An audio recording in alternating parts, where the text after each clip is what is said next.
Hi, this is Tim. The purpose of this video is to get you started with the right equipment. If you already have a GenX Spooky2 device, or you're going to get one, you need to know what other equipment you need to have with this for optimal experience. So I'm going to go through that right now in this video. So if you've already received the GenX, you opened it up, you're going to find 100 things in there and it's overwhelming. So we're going to start with something simple like this to set up first, and then I'll go into how you set up a program and get you rolling while you're learning other parts of the system.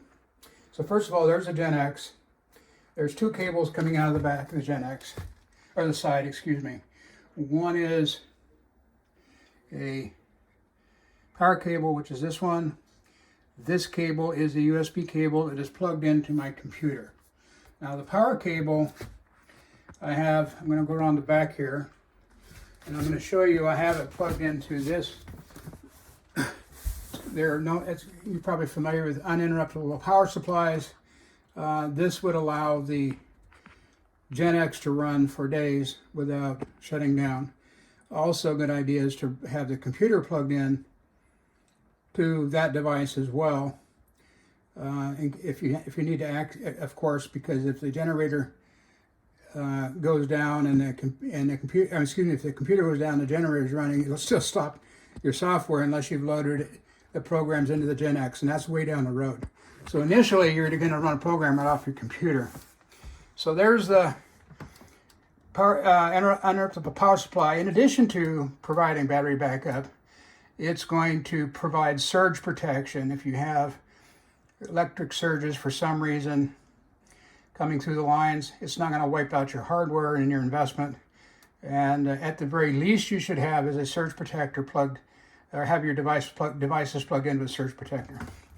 So that's the GenX. Bare bones, nothing plugged in except the USB cable. I'm going to follow that cable up to my computer. Now the computer I use for this, because I don't, want to buy things I don't need, and yet I want a lot of horsepower to run the software, is they're known as a thin client in business. That little device is about 4 inches by 4 inches. To put it in perspective, I'm going to bring back, we've got a monitor here that's a 40-inch TV, and then I have this device plugged in. So you can see I have the USB cable plugged into one of the ports that has a blue tab in here. That's a USB 3 port. It has more power, or sufficient power, to run the GenX. Wireless solid state devices like this run, $200-300. You can get one with the Ethernet connection if you're concerned about wireless for about $500. Or you could use a laptop. Personally, I prefer this because the reality is you're only going to be viewing the software. For example, if you're running an 11-day detox and that's all you're running on your system, you're only going to start up the program. It takes you 10 minutes. And then for 11 days, everything else gets turned off, meaning the monitor gets turned off and you don't need a mouse and keyboard at that point. So that's how I use it. You'll find you spend very little time in the software and a lot of time with the monitor shut off. So in the back side of the computer, I have an HDMI cable coming out back over here that's plugged into the back to the TV and one of the HDMI ports. So that's my setup in the bedroom. Now, when I'm looking up, here's the whole setup. I'll back up so you can see the whole thing. That's how I run it with that keyboard that you see sitting there. It's a wireless keyboard, so I can sit back, 10 feet away and play around with the program. I see a big screen, which makes it easy to read everything. The menuing, of course, on the Spooky2 software is a little overwhelming for folks, so that's challenging, and we're going to get to that. Now, another way that I access this system that keeps it easy is that I also load the Spooky software in a test mode to my main laptop, which I'm going to pan over there. The reality is I have 3 monitors. I'll back up here. I have 3 monitors plugged into my laptop because I trade currencies in the morning. There I'm at my day at the beach today.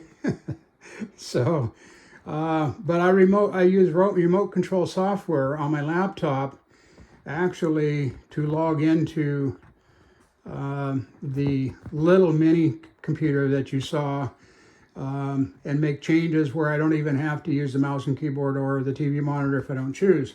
So I'm going to show you how that works. I'm going to walk over to one of my monitors here. Let me close this down.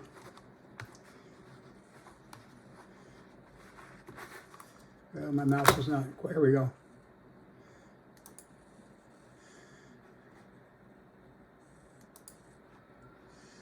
And I'm going to bring up my remote control. Now, built into Windows is the ability to do this. I'm connecting now to that little mini computer.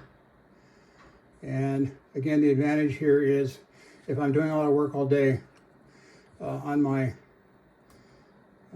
laptop and these monitors, I can then get loaded up on this screen over here.